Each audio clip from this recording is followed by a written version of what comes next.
হেলে পড়েছে বহুতল, বিম দিয়ে পাশের বহুতলে ঠেকনা দিয়েছেন প্রমোটার। এই ছবি তপসিয়া লোকনাথ বোস গার্ডেন লেনের, তপসিয়ারি মহেন্দ্রলাল লেন। সেখানে যদি আমরা ছবি দেখি, সেখানেও কিন্তু বহুতল হেলে রয়েছে। কলকাতার একই ওয়ার্ডে একের পর এক হেলা বাড়ি। ছবিটা দেখুন।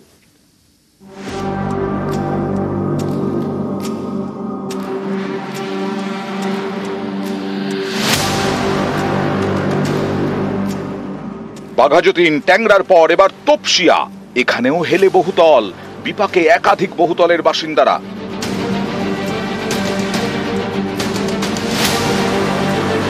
কলকাতা পুরসভার 59 নম্বর ওয়ার্ড তপসিয়া এলাকা, এখানকার লোকনাথ বোস গার্ডেন লেনে হেলে গেছে 4 তলা বাড়ি।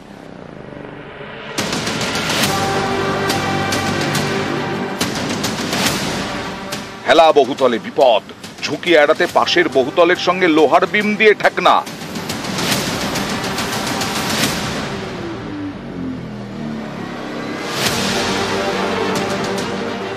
এভাবে কি জোড়াতালি দিয়ে বহুতল বাঁচানো যায়?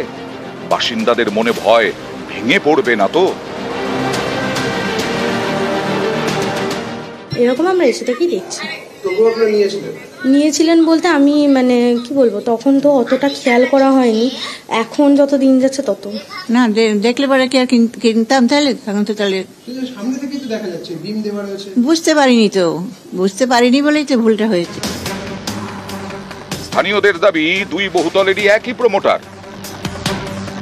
হেলে যাওয়া বহুতল তৈরি হয় বছর 10 আগে। 2020-তে আমফানের সময় বহুতল হেলে পড়ে, তখনই লোহার বিম দিয়ে ঠেকনার ব্যবস্থা করেন প্রমোটার। না, আমরা যখন এসেছিলাম তখন তো এটা সবে হয়েছে, তখন তো এসব কিছু হয়নি। আমফানের পরে কিছুদিন পরে ওইগুলো লাগানো হয়েছে। হ্যাঁ, আমফানের সময়তেই একটু হেলেছে। 4.5 বছর ধরে হেলে রয়েছে বহুতল, সেটা আবার লোহার বিম দিয়ে কোনো মতে সোজা রাখার চেষ্টা। স্থানীয় কাউন্সিলর নাকি কিছুই জানেন না। আমি কোনোদিন কোনো বিল্ডিং ই দেখি না, আর আমি জানিও না এটা বহুদিন আগেকার বিল্ডিং, কে করেছে না করেছে আমি কিছুই জানি না। এবার দেখুন তপসিয়ারি মহেন্দ্রলাল লেন, এখানে একটা বহুতলের গায়ে হেলে পড়েছে আরেকটা বহুতল। এটাও সেই 59 নম্বর ওয়ার্ড। 5 বছরের পুরনো বহুতলের ওপরে হেলে পড়েছে 14 বছরের পুরনো বহুতল।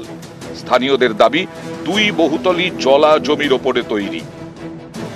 আপাতত চারিদিকে শুনে তো একটু আতঙ্ক লাগছে, কিন্তু এই বাড়িটি প্রথম থেকেই কিন্তু হেলা, এমন নয় যে ইদানিং করে হেলে পড়েছে বা নতুন হেলেনি, এটা আগাগোড়াই হেলা। বাড়িটা তৈরি হয়েছিল ওরকম ভাবে। ইদানিং করে যত দিন যাচ্ছে জিনিসটা তো বসবে না, মাটি বসতে বসতে একদম হেলে পড়ছে। আর পাশের বিল্ডিংটা হওয়ার পর থেকে আমরা দেখতে পাচ্ছি আস্তে আস্তে ওটা কার্নিসের দিকে হেলতে শুরু করেছে। আমরা এখন অবশ্যই অনেক আতঙ্কিত অবস্থায় আছি। অনেক কষ্ট করে টাকা জোগাড় করে একটা ফ্ল্যাট, একটু গুছিয়ে একটু ভালো করে থাকার জন্য একটা নিজের ঠিকানা, বহুদিনের স্বপ্ন পূরণ, সেই বহুতলে নিয়েই এখন আতঙ্ক। মাথা গোঁজার ঠাঁই হারাতে হবে না তো? ভয় তো লাগেই সবকিছুতে। কেন দেখুন, এক একটা জিনিস দেখতে গেলে যেটা দেখছি সেটা দেখে তো আমাদেরও ভয় লাগবে। কেননা দেখুন, মানুষ সারা জীবনে সঞ্চয় পুঁজি দিয়ে বাড়িগুলো নিচ্ছে, নেওয়ার পরে সব মানুষেরই মনে আতঙ্কিত হয় যে না, আমাদের পরবর্তীকালে এটা তো আমাদের উপর এফেক্টটা আসতে পারে। আমি যে এখানকার কাউন্সিলর, আমার বিরুদ্ধে গিয়ে সবাই যে বিল্ডিং তৈরি করছে, আমি কাউন্সিলর বলে আমাকে কোনো গুরুত্বই দিচ্ছে না। কাউন্সিলর আঙুল তুলছেন প্রমোটারের দিকে, আর বহুদলের বাসিন্দাদের দাবি প্রমোটারের দেখাই মিলছে না, আতঙ্কও কাটছে না।